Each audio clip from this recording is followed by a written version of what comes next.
Another thing that a lot of people don't understand, those who are in the comic scene, that people outside of the comic scene have no idea about comics, how comics are made, why there are so many people working on a single comic, unlike, with Shane, who's an artist, writer, right, designer, and all that. He put the whole thing together himself, right? All he had to do was like send it off to the printers, got printed, right? Or maybe I think our friend Jason Laney, who's a printer, probably arranged the books together or whatever, right? I'm sure that Shane already knows how to do that. I'll have to actually ask him about that, whether he did that himself, because I do that myself, right? Arrange all my books together and just send off the PDF ready for print. He basically did it all. Like, so I held up my Incredible comic book, which you can actually buy a digital copy, like if you want something new to read over Christmas, over New Year's, whatever. You can actually grab a copy for $9 US, right, which is like about $5 New Zealand, which is here. Let me give me the link. Everything seems to be sluggish. Maybe it's because it's the 31st in New Zealand and everybody's online, right? So this is the book here. So you can pick this up right now for $2.99 US, all right? And fully colored, all right, 22-page comic book, all right?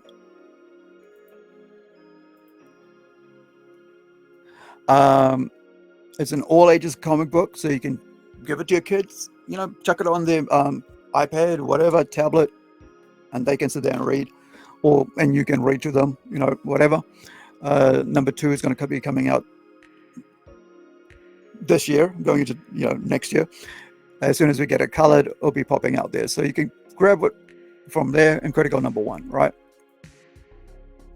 So my mum, the reason I'm saying this is that because my mum goes, well, who's this dude? Who's Kevin? And I'm like, that's my artist, Mum. Because my niece asked me earlier, said, oh, or was my nephew, well, who's Kevin? I was like, he's the artist.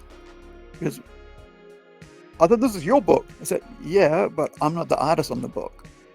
And this is what I mean. Like, a lot of people don't realize outside of the comics how a comics are made. Just same as when people outside of the movie industry don't know, apart from watching it and seeing all the credits, they don't know how a movie is made. And a lot of time people just think that anybody can do anything, right? And so you get a lot of people just deciding to do this for this reason or whatever reason.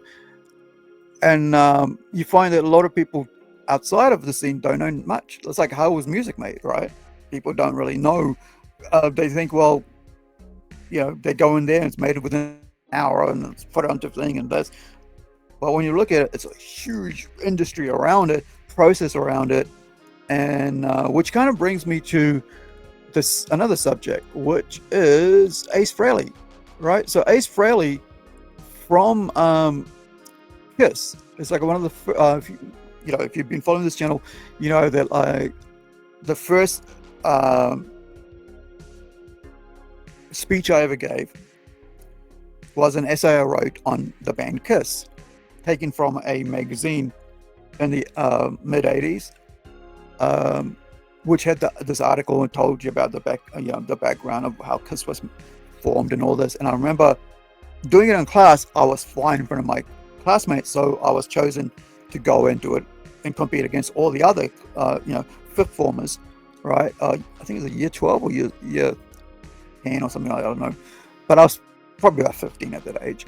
And I remember like doing it in front of my other seniors or whatever have you, other speech givers, right, from all the other classes at high school, and crying on stage because I never spoke in front of people that I didn't know before. And I was like, but I finished it, right? I got through it and walked off stage. and like totally stressed out. But yeah, so this is what's going on with one of the members from Kiss, about one of the, you know, one of the so-called gods of metal, music, rock music, right? Heavy metal. And how, if you don't control yourself, if you don't learn to have control over your own sort of life, how crazy it can get, you know, like it's quite sad watching, and we've seen many rock stars do this, right? And then you can see like is it Paul Stanley? Who's the main other, you know, who's basically in charge of the Kiss memorabilia and all that stuff, and like they put out my head just went off. Bing, bing, bing. Not sure what that was. Notification or something. Apologies, guys. I'm not sure if you guys heard it, but like when my headphones just went crazy. But let's watch this. Like, this is just really sad because, like, this is someone has it, like, as an adult, hasn't, like I was saying about talking about how I, you know, had to got control over my tobacco addiction, right? My cigarette smoking addiction, my smoking addiction. It's just, yeah, it's just watching a legend, you know, kind of like, yeah, it's not. I've been around alcoholics when I was a teenager, right? I knew two hardcore alcoholics, a female and a male, adults in their 40s. One was one was back home when I was living, you know, as a teenager in my mid-teens with my parents. I remember like one of my friends' mothers was a hardcore alcoholic, right? She'd come home with like of alcohol of this, right? Every night after work, every night. And she looked at, you can tell alcoholics because their whole face is wrinkled, messed up, right? Gaunt. And then there was another one in my later teens when I moved, like I say, like I moved away. I went from my late, turning into 17, right? So Christmas time when I was 16, May's when I, you know, it was my birthday. So Christmas, I moved away and like going to 17. There was another friend who's a friend of my friends, right? We were at his place for a night, a couple of nights over this week. We were just hanging out before we went out to go skateboarding, and his dad was like same behavior, like looking the same way my other mate's mum was, like totally alcoholic, right? And you kind of think like at a certain stage in your life, addiction is gonna lead you to poverty, right? Because like I was saying, like I gave up smoking cigarettes because it was costing a lot money-wise, financially for me. Ace Frehley. The legendary and iconic original recent area on December 27, 2024. The guitar god played to a dingy, tiny club that has a capacity of around only 400 people. Here, that Ace is playing is in a steep decline. His recent tax troubles with the IRS and a breakup with his former fiancée surely have made an impact on the spaceman this year. Is Ace playing these gigs just to stay afloat? Most likely, as lawsuits with his ex-fiancée. So it says there's headline here is Ace Frehley's issues with the IRS keeping him from touring Europe. This is from 16th of January 2024. Because Ace Frehley is about to release his new solo album 10,000 Volts on February 23rd, but his fans overseas may have to wait a bit before they can get to see him play any of his songs live. Former Kiss guitarist reveals that he hopes to tour Europe this summer. It's what you hear next is going to be crazy. Rachel Gordon and a $200,000 IRS debt has surely hit him financially, as well as his very well-known spending habits. Ace openly states that he has to purchase 2 of everything, and has openly It's like I this we were talking about this today, like with Shane. Like I was just saying how I bought 2 because I don't buy 2 of everything from anything else, right? I bought 2 of him because he's my friend, and I wanted to have at least 1 copy. I know, like, in case one gets damaged, I still have that 1 copy, and I have 1 that's signed, right? But this dude is like uncontrollable spending thing, right? Like he could easily sell that, settle his debt with his with the IRS, $200,000, right? But he's got no control over himself. And this is something like I think is important to actually have. Like we're talking about, like people who don't have control over their mental state because they blame other people for stuff, right? Victim mentality. Here we see Ace not having control of himself, not because of victim mentality, but because of his addiction, right? He's got to have 2 of everything. It's like, but Ace, your friends want to see you in overseas. Why don't you sell all the stuff that you have spare? Keep the 1, because dude, you're in your 70s, right? Your 60s and 70s, right? Let me see, how old is Ace Frehley, right? Let me get his of course. Right, so how old is Ace Frehley?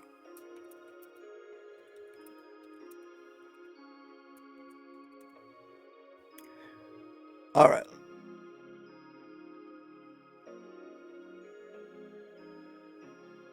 Waiting for ChatGPT. Sorry about the silence there, guys.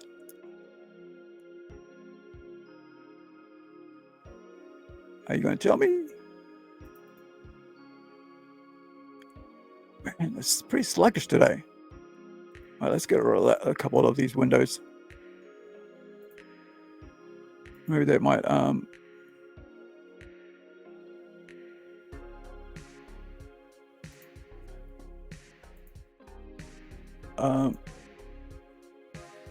we got you now? ChatGPT. Yeah, so he is 73 years old. All right, so Ace Frehley is 73 years old. Right. Born Paul Daniel Frehley on April 27, 1951, is currently 73 years old. He is best known, as we know, as Space Ace. That's Ace Man. So he played with Kiss from its inception, 1973, when I was born. Right. Until his departure in 1982. So he was with them for what, 8 years? 8 years. And later rejoined the band for a reunion tour in 96 until 2002. So he was with them for about another 6 years. Beyond his work with Kiss, he had a successful solo career, releasing several albums, including his most recent 10,000 Volts last year. So is renowned for his innovative guitar playing and was inducted into Rock and Roll Hall of Fame as a member of Kiss in 2014. Dude's 74 years old and has no control over himself. Right, over his buying habits, and I have no control. I don't want to say I don't have no control of my buying habits, but I have control over my buying habits, right? Because the thing here is like, you gotta, he's I will only buy one of each, or I will actually buy, $3 secondhand stuff, not like brand new. I gotta have this. It's that whole FOMO, fear of missing out, right? This dude has a fear of not owning 2 of each. At 73 years old. Yet he has an IRS, right, $200,000 debt that he could easily pay off, and then he could go tour with his new album and make back all that money. But because he has no control over his mental state as an adult and as a 73-year-old, he is playing too small, and nothing wrong with that when you're starting out. But when you are a former member of Kiss and are putting out albums and are known worldwide, and a little boy from, little town in New Zealand, when he was 15 years old, gave a speech about you, what the hell, right? In 85, I think it was when I gave that speech. Admitted that he is. By the way, my dad had the albums. That's why I gave a speech about it, because I actually heard the albums, right? He had the double Kiss Alive album. Gone on gambling trips, using his precious Les Pauls as. So here's the thing, right? So not only does he has a problem with buying two of everything, but also he has a gambling addiction. Now, I know gambling addiction because when I was in my, I think it was my 30s, 2010s, I was when you're stressed out, you behave, and this is why I say don't make resolutions for next year, like New Year's resolutions. That's going to cause you more stress, right? That's going to make you feel bad about yourself because you're not achieving them. A lot of people, when they make resolutions, they make it too far reaching, out of their hands. I'm gonna lose all weight this year. It's well, why don't you start by losing say a kg, and maybe once you get the kg off, maybe another kg or another kg, and then maybe get to a healthy, whatever you want to do, right? Don't just go, I'm gonna lose everything this year, right? I'm gonna lose 100k this year. Dude, not 100k, that's 100,000. 100 pounds or 100 kgs, right? That's what I meant. Don't make your New Year's resolution so far-reaching that it's way out of your reach, because then you go into the opposite of that, which is go, oh, screw this, and make it worse on yourself. But this dude, you're 73 years old, man. Precious Les Pauls as collateral at pawn shops in years past at times to fund his gambling. Even at a sold-out capacity, and with meet and greet money coming in, it is very likely that Ace can make much playing to such a small crowd, with management fees and band expenses. Is it perhaps time for the legend to switch tiny gigs that his agent has him playing? Would Ace be better off playing festivals? Why can Ace not play in markets like Denver, Santa Fe in the Midwest and Southwest? For context, this was in the Detroit area, where Ace and Kiss have always been very successful, and had a big draw. If this is the best event he can get in that area, it speaks volumes. Perhaps constant touring is not the way to go, and Ace should do comic-type expos, and be more sporadic with concerts to give his fans a better performance and create more demand. With another volume of Origins on the way, it is unlikely Ace is listening to his label, who wanted a live fans who think the Origins series is mostly lame. We will pray for the return of Space, and remember also that he is approaching his 80s, and we are blessed to still have him out and about. Mm-hmm. So that's from this channel here. It kind of sounded like it was AI. So that's why I don't subscribe to it. But it seems like it's AI voice. But you can check it out here. But I thought that was really interesting. I'm you gotta get to a stage in your life when you gotta go, well, I think, what is it really I want? It's with me, right? Last year I had to really think about do I want to spend my time running conventions, or is my body not going to handle it? Because as you can see, I have to keep changing the times I do the live streaming, because sometimes I wake up and I'm in so much pain, and I'm not trying to get in guilt, shit from you guys or anything like that, or feel sorry for me. But it's just the way it is. It's been over a decade and a half for me to be this way, so I'm okay with it. But what I mean is sometimes I just get up and I just don't feel like doing it because body ain't there. And so I had to think about do I want to go and do conventions anymore, run conventions, right? We did 5 years in a row, and I'm like, yeah, no, I don't. Like, my body, really mentally, I'm not there. And so what I'll do is just concentrate on this live streaming, and then making my comics. That's it. I got to scale back, and I don't go out much because it just means more stress on my body.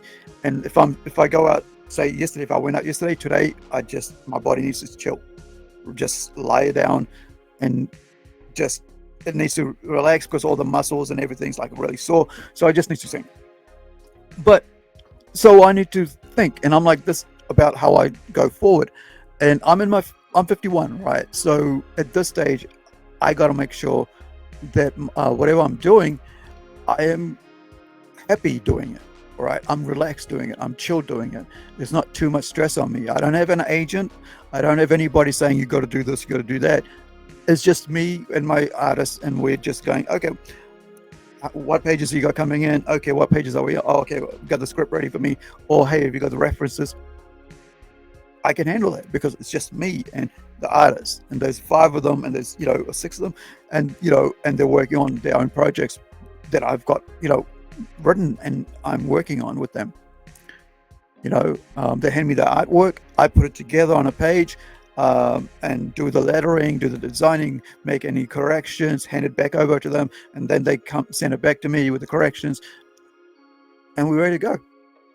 Because I think it's just kind of sad that you have people who get to the adult stage and they don't know how to like control have like governance over their own lives. Like I was saying about the victim mentality, right? So there's a point in your life when you got to go, hey, this is my life. I have control over what I say, what I do, how I behave, where I aim my work, or where I aim my goals at, which way I want to go down, how I want to behave towards people, how do I react or act. I got to have control over myself.